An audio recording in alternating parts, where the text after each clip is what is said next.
ang Presidential Broadcast Service. Radyo Pilipinas. Radyo Publiko ng Bagong Pilipinas para sa Bagong Pilipino. Naghahatid ng mahahalagang balita at impormasyon na guugnay ng pamahalaan sa sambayanan. Tulay sa himpapawid ng serbisyo publiko. Radyo Pilipinas. Radyo Publiko. Ang boses ng Pangulo sa Iloilo. Radyo Pilipinas. 585 AM. Alas 4:09 sa hapon.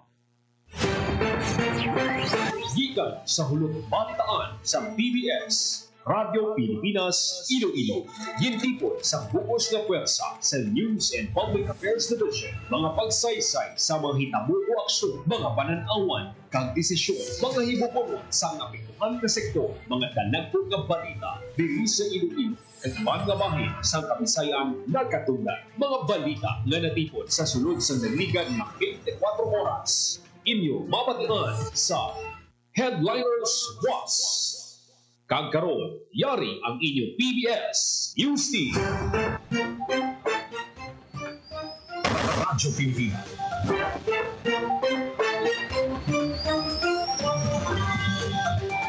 Mayong hapon, ini ang Headliners Box, Webes, Hunyo 5, tuig 2025. Piningin nyo tagbalita, Joseph Paul Nobleza Tarosa. Kagkaroon sa mga Pangulong dinala.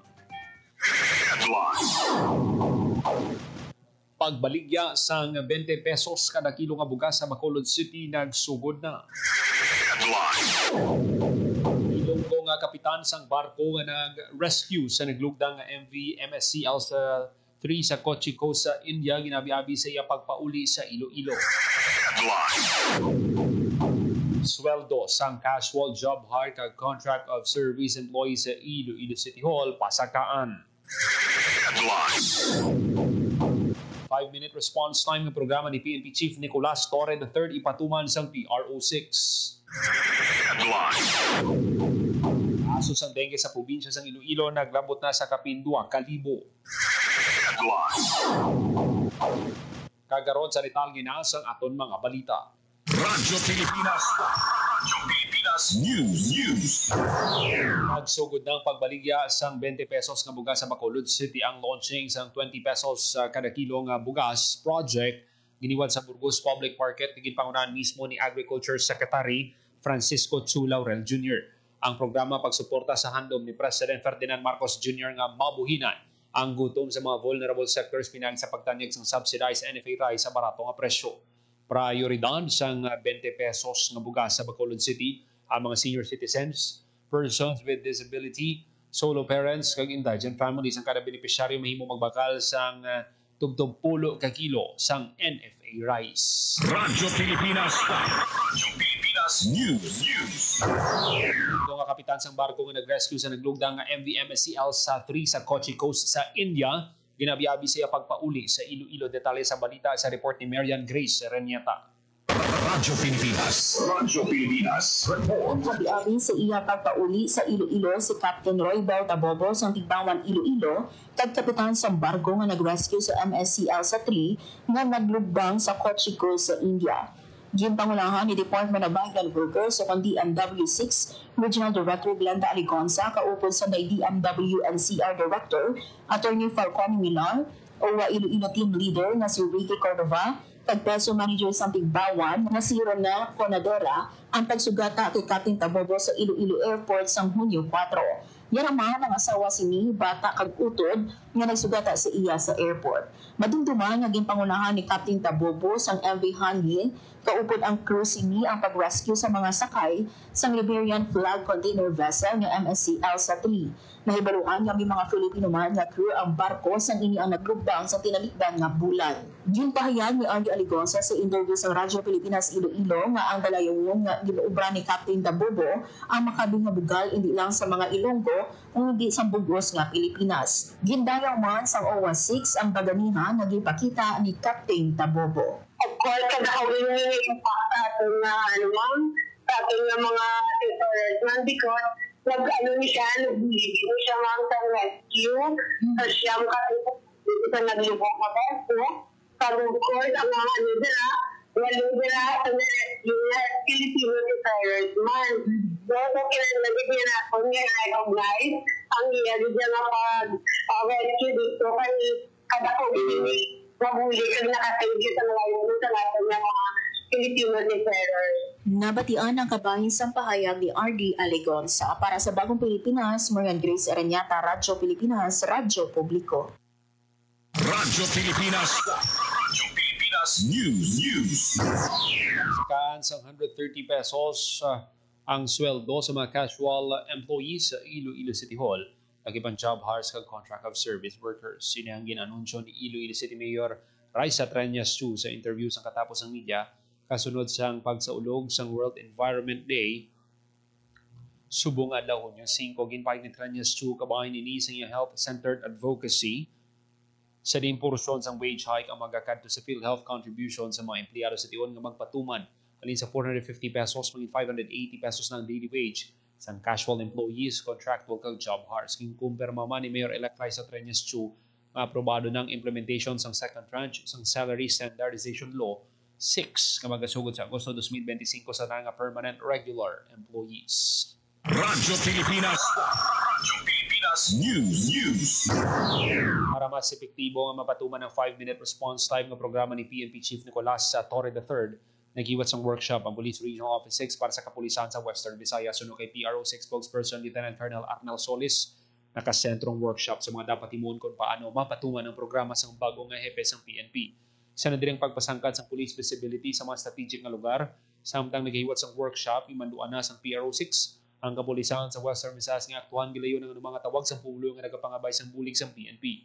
Sa mga lugar nga malayo, importante lang suno kay Solis nga makuha gilayon ng reporting respondihan sa madasig at iyon. Suportado sa PRO6 ang programa ni PNP Chief Nicolas Torre III, maun komitido ang kapulisan sa Western Visayas nga ihatag ang kalidad nga serbisyo sa pumuluyo. Radyo Pilipinas. Radyo Pilipinas News. Ang City Drug Enforcement Unit ang isa ka anay pulis nga nakakasa serbisyo matapos magkuhaan sang kontrabando sa giniwat nga raid sa Barangay Veterans Village City proper. Ang suspect ginkalala nga si alias Banog, 58 anyos kag residente sang nambitan nga lugar. Sa gahom sang search warrant ginsalakay sa kapulisan ang balay sang suspect nga na-recover ang 680,000 pesos nga balor sang illegal nga droga, bala kag mga gun replica. Sandig sa monitoring sa kapulisan, high-value drug personality ang suspect. Suno kay ICPO Director Police Colonel Kim Legada ang maninalagon nga operasyon sa kapulisan. Isa ka klaro nga paandam sa mga turugista nga padayon pa sa illegal drug trade. Nga kung hindi sila maguntat, madakpan gid sila sa mga otoridad. Sa karon yara na sa kustudiya sa Iloilo City Police Station 1 ang suspect kay magapangtubang sa kaso nga paglapas sa Republic Act 9165 ug ng Comprehensive Dangerous Drugs Act of 2002 kag Republic Act 10591 ug ng Comprehensive Firearms and Ammunition Regulation Act. Radyo Pilipinas. Radyo Pilipinas News. Nga balita, kaso ng dengue sa probinsya ng Iloilo naglabot na sa 12,000. Detalye sang balita sa report ni Marian Grace Arañata. Radyo Pilipinas. Radyo Pilipinas. Na sa 12,000 ang kaso ng dengue sa probinsya ng Iloilo. Gimpahayag ni Dr. Ronnie Labis, Head ng Health Service Delivery Division ng Iloilo Provincial Health Office, nga naglabot na sa 1,959 ang kaso ng dengue sa probinsya as on Morbidity Week 22 kung humarin Enero 1 tugtog Mayo 31 sin nga tuig. Kung ikumpara sa pareho nga period sa 2024, mas mataas ang kaso subong nga tuig sa 78% sa 1,102 lang nga kaso ang tinalikdan nga tuig. Nagapanguna sa gihapon nga may pinakamadamo nga kaso sa probinsya amo ang Banwa sang San Joaquin nga may 151, ginsundan sang Oto nga may 115, Leon nga may 99, Kabatuan nga 95, kag Dumangas nga may 91. Nagapabilin sa siyam ang dengue fatality sa probinsya. Tigduha ang na-record nga fatality sa Pototan kag Carles, kag tig-isa sa Oton, Sara, Tigbawan, Duanyas kag Balasan. Dugang pahayag pa ni Dr. Labis na kalabanan sa mga nagkadengue sa probinsya ang yara sa edad ng 1 to 9 years old. Samtang ginpahayag ni Dr. Labis nga tungod nga nag-umpisa na ang tig-ululan kag ginalauman nga magataas pa ang kaso sang dengue, nagmando na sa Iloilo Governor Arthur Davancer Jr. sa mga miyembro sang Provincial Disaster Risk Reduction and Management Council na suportahan ang kontra dengue nga programa. Nagapartner man ang Iloilo Provincial Health Office sa Department of Education, para dalo ng programa kontra dengue sa pag-umpisa sa Brigada Eskwela sa Hunyo 9. Para sa Bagong Pilipinas, Marian Grace Aranyata, Radyo Pilipinas, Radyo Publiko. Radyo Pilipinas. Radyo Pilipinas News. Isolation facility sa probinsya ng Iloilo, gin-inventaryo na sang PHO. Detalye sang balita sa report ni Hope Torrechante. Radyo Pilipinas. Radyo Pilipinas. Ginpang imbentaryo na sang Iloilo Provincial Health Office sa mga isolation facility sa probinsya sa tunga sang pamahog sang balatian nga MPOX. Suno kay Dr. Socorro Quinyon, Provincial Health Officer, ang mga isolation facility gamiton pananglit nga maglala ang kaso sang MPOX sa probinsya. Ukon hindi posible ang home isolation sa balay sang pasyente nga kumpirmado nga may monkeypox. Sa karon ginpahayag sang doktora nga ila ginaisip ang mga pasilidad nga anay gingamit nga quarantine center sa tung nagtaas man ang kaso sang COVID-19 sa probinsya sang Iloilo sang nagligad nga tuig. Lakip sa mga banwa nga may ara sang isolation facilities amo ang banwa sang Alimudyan, Badyangan, Banate, Batad, Bingawan, Kabatuan, Carles, San Joaquin, San Miguel, Sara, Santa Barbara, Tigbawan, Zaraga, Lambunaw, Leon, Miagao, New Lucena, kag San Enrique. Para sa Bagong Pilipinas, Hope Torrechante, Radyo Pilipinas, Radyo Publiko. Radyo Pilipinas. Radyo Pilipinas News. 6 kag ICTTMO, ginpanguna ng pagpanghatag sang license plate sa pila ka TODA members sa syudad. Detalye sang balita sa report ni Janelle Baclay.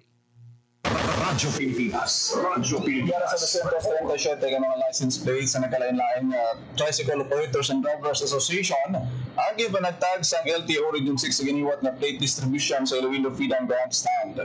Ginpauraan sa LTO, kaupo ng Iloilo City Traffic Transportation Management Office, ang pagpahatag sa plaka sa mga driver. Kabayan sa LPTRP, suno kay retired Colonel Odrico Garbances, ICTTMO Head, yara sa masobra 2,000 ang prangkisa ginbuan sa LTFRB para sa mga tricycle sa syudad. Ginahingan man sa ICTTMO ang mga tricycle operators sa pag-apply sa prangkisa, agad mangin lihitimo ang ilang operasyon kung hindi sila mangin kolorom. Ginako ni Garbanzos na sa piyak sa panawagan, madawag yapon ang mga wala pa makaparehistro. Nagpaandam naman ang ICTTMO sa mga pasaway kag kolorom na tricycle. Sa dako nga penalidad, pananglit sila ang madakpan sa mga operasyon. Para sa Bagong Pilipinas, Janelle Baclay, Radyo Pilipinas, Radyo Publiko. Radyo Pilipinas. Radyo Pilipinas News. Angat sa 89.6% o kung halos siyam sa kanapulo ka tao sa Western Visayas, edad 5 katuig pataas ang makabig basic literate sa 2024. Nisan din sa giniwat nga 2024 Functional Literacy, Education and Mass Media Survey na giniwat sa Philippine Statistics Authority. Ang basic literacy, ang abilidad sa isa ka tawo nga magbasa, magsulat o mag-compute sa basic arithmetic. Nakabalhag sa pinakamataas nga basic literacy rate ang probinsya sa Aklan na may 92.1%, insundan sa Guimaras na may 91.2%, Antique nga may 90.1%, Iloilo City nga may 89.9%, Capiz nga may 89.3%, na may pinakamanubo ang Iloilo Province nga may 88.6%. Sa age group, may pinakamataas nga basic literacy rate ang mga tao edad 20 tugtog 24 nga may 96.5%, insundan sang 15 tugtog 19 nga may 95.8%, 25 tugtog 29 nga may 95.5%, samtang may pinakamanubo ang mga tao edad 60 kag pasaka nga may 75%. Ang Western Visayas ang ikawalo sa may pinakamataas nga basic literacy rate. Functional literacy. Sa pihak sa mataas na basic literacy rate, manubo naman ang functional literacy rate na nabalag sa ngayon sa 2024. Sandig sa resulta sa 2024 FLE-MMS, nagdangat lang sa 70.6% o kung 7 sa kada 10 katao sa Western Visayas ang functionally literate o kung may abilidad sa pagbasa, pagsulat, pag-compute nga may mataas nga level sa pagkangop. Nakabalhag sa pinakamataas na functional literacy rate ang probinsya sa Aklan na may 73.9%, ginsundan sang Antique nga may 73.8%, Guimaras nga may 73%, Capiz nga may 70.9%, Iloilo City nga may 70.7%, nga may pinakamanubo gihapon ng Iloilo Province nga may 68.4%. Sa age group, may pinakamataas nga basic literacy rate ang mga tao edad 20 tugtog 24 nga may 78.8%, ginsundan sang 15 tugtog 19 nga may 78.1%, 25 tugtog 29 nga may 75.4%, samtang may pinakamanubo gihapon ng mga tao edad 60 kag Pasaka nga may 56.4%. Ang Western Visayas ay kaanom naman sa may pinakamataas nga functional literacy rate sa tanan nga riyon sa Pilipinas. Radyo Pilipinas. Radyo Pilipinas News. Sa Philippine Crop Insurance Corporation Western Visayas, ang duha ka reglementaryo sa pag-file sang notice of loss nga dapat tandaan sa nagatanom sang mais kag humay para makabaton sang benepisyo halin sa ila opisina. Suno kay Ronilo Calar Insurance Adjuster 1 sa PCIC Western Visayas, kung ang damage o kung kasamaran resulta sang bagyo kung baha, pag nagdangat sa masobra sa 10% sang area kung ani sang kaumahan ang mangunguma kinahanglan mag-report sa sulod sang 20 kadlaw halin sa pagluntad sang bagyo kung baha. Samtang kung ang kasamaran naman dulot sa malawig nga tag-init, peste o kung masakit kung nagdangat sa masobra na sa 10% sang area o kung ani sa kaumahan kinahanglan nga makareport sa kaperdihan ang mangunguma sang hindi magmubo sa 20 kadlaw antes ang matalan ang schedule sa pag-ani. Katuyuan sini nga mahatagan sang nagakaigo nga tion ang pag-assess sa gusto ang kaperdihan kag mahatag ang insakto nga benepisyo sa mga apektado nga mangunguma. Radyo Pilipinas. Radyo Pilipinas News. Ang ginapasalamatan sa Philippine Crop Insurance Corporation Western Visayas ang bulig sa mga local government unit kay iban pang stakeholders sa ilang pagserbisyo sa mga mangunguma sa riyon. Suno kay Ronilo Calar Insurance Adjuster 1 sa PCIC Western Visayas, mangon sa suporta sa mga lokal nga panguluhan na padasig ang paghiwat sa claims adjustment sa kaumahan. Dugang niya mga lokal nga panguluhan ang nagabulig pahibalo sa mga mangunguma angon sa schedule nga claims adjustment. Kung kaisang LGU man ang nagabulig sa mga adjuster sa tion sang claim validation. Radyo Pilipinas. Radyo Pilipinas News. Sobra 3,600 ka social pensioners ng DSWD sa Haro kag Mandurriao nagbatot sa stipend. Detalye sang balita sa report ni Marian Grace Sarnieta. Radyo Pilipinas. Radyo Pilipinas Report. Nagbaton sa ila stipend ang masobra 3,600 ka social pensioners sa distrito sang Mandurriao kag Haro sining karon lang. Nag-release ang masobra 4.4 million pesos na social pension funds ang Department of Social Welfare and Development Field Office 6 para sa 1,488 ka indigent senior citizens sa Mandurriao kag masobra sa 6.6 milyones pesos naman para sa 2,205 ka senior citizens sa distrito sang Haro. Kada social pensioner nagbato sa 3,000 pesos na stipend para sa second quarter sang 2025. Ginpangunahan ang community-based section head ni sa Camacho kag Children and Youth Focal Marical Labinhisa ang distribusyon sa financial aid. Para sa Bagong Pilipinas, Marian Grace Aranyata, Radyo Pilipinas, Radyo Publiko. Radyo Pilipinas. Radyo Pilipinas News. Sanyog sang green cover areas sa syudad sang Iloilo, isa sa mga luyag matutukan ni incoming City Mayor Raisa Treñas Chu. Detalye sang balita sa report ni Janelle Baclay. Radyo Pilipinas. Radyo Pilipinas Report. Yara sa 900 ka seedling sa nagkalain-lain na kahoy ang gintanom sa area sa Iloilo Sunset Boulevard kag Diversion Road. Kadungan sa giniwat nga citywide tree planting activity kabahin sa pagsaulog sa World Environment Day. Ginpaunahan ni Iloilo City Mayor Jerry Treñas ang pagtanom sang kahoy sa Diversion Road sa Dungon area. Samtang si incoming Iloilo City Mayor Raisa Treñas Chu naman na nanguna sa tree planting program sa Iloilo Sunset Boulevard. Suno kay Mayor-elect Raisa Treñas Chu kadungan sa dalago ang development sa patag sa infrastruktura. Kinahanglan man hindi pagkalimtan ang greening program nga dapat bululigan sa tanan nga sektor. Hindi malipod dugang pasini ang nagalala nga epekto sa climate change kag importante gid ang pagpananom sang kahoy kag mapasangkad ang green cover sang syudad sang Iloilo. Para sa Bagong Pilipinas, Janelle Baclay, Radyo Pilipinas, Radyo Publiko. Radyo Pilipinas. Radyo Pilipinas News. Masobra 49,000 kilos ang campaign waste na tipon sang PGenro Iloilo sa napulo ka adlaw nga operasyon. Detalye sang balita sa report ni Hope Torrechante. Radyo Pilipinas. Radyo Pilipinas. Sa sunod sa napulo ka adlaw nga limpyo eleksyon Operation Baklas 2025 nakatipon sang 49,252 kilos ang campaign waste ng Iloilo Provincial Environment and Natural Resources Office. Sa nasambit nga numero, 12,000 kilos ang nakolekta sa 5th distrito, 11,000 sa Premier Distrito, 10,000 sa Tercer Distrito, 8,000 sa 4th Distrito kag 6,000 sa 2nd Distrito. Kalabanan sa mga nakolekta, mga kawayan kag tarpaulin. Para sa provincial government, hindi lang basura ang ilan natipon, pati man oportunidad bangod ang mga tarpaulin, kahoy, lansang kag kawayan ang ilang turnover sa mga partner organizations, mga mananahi kag grupo sa mga kababaihan kag PWDs para ma-upcycle kag mapuslan pa. Ang mga basura mahimo pa nga mga bag kag wallet kag sarang pa mabaligya liwat. Sa nagligad nga piniliay, nagpatungan man sang pareho nga lihok ang PG Enro. Para sa Bagong Pilipinas, Hope Torrechante, Radyo Pilipinas, Radyo Publiko. Radyo Pilipinas. Radyo Pilipinas News. Dos ang kapulisan ang top 2 most wanted person sa probinsya sang Iloilo sa Barangay Navitas, Panay, Capiz. Ang suspect ginkilalang si alias Glenn kag residente sa Barangay Banica, Rojas City, Capiz. 3 counts of rape ang ginapangatubang nga kaso sa suspect. Ang pagka-aresto sa suspect ginpatigayon sang Putotan Municipal Police Station, Panay Municipal Police Station kag Regional Intelligence Unit 6.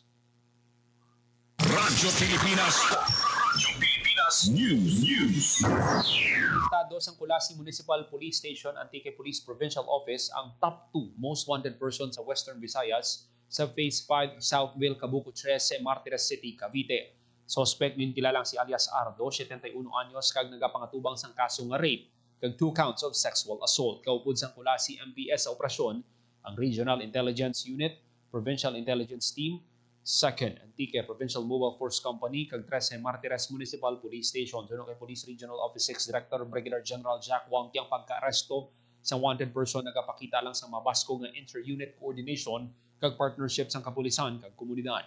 Sa karon, yara na sa kustodiya sang kapulisan ang suspect. Radyo Pilipinas. Radyo Pilipinas News. Ang banwa sang alimudian sa 2024 na awards kadungan sini ang Iloilo Provincial Gender and Development Technical Working Group.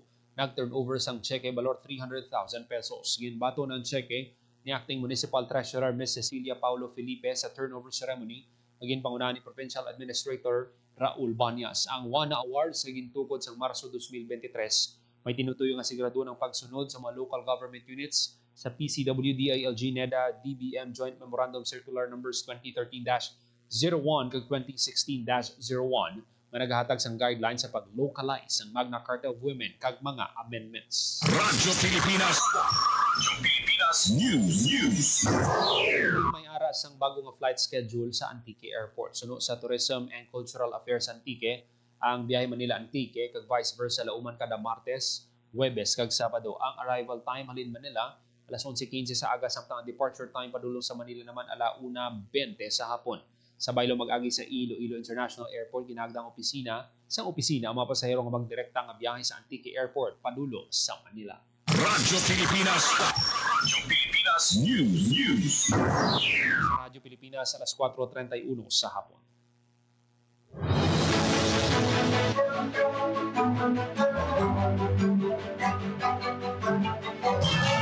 Ito manatipon nga balita sa PBS Radio Pilipinas Iloilo News Team. Huwebes, Julio C. 2025. Para sa Bagong Pilipinas, Joseph Paul Noblesa, Tarosa, Radio Pilipinas, Radio Publiko.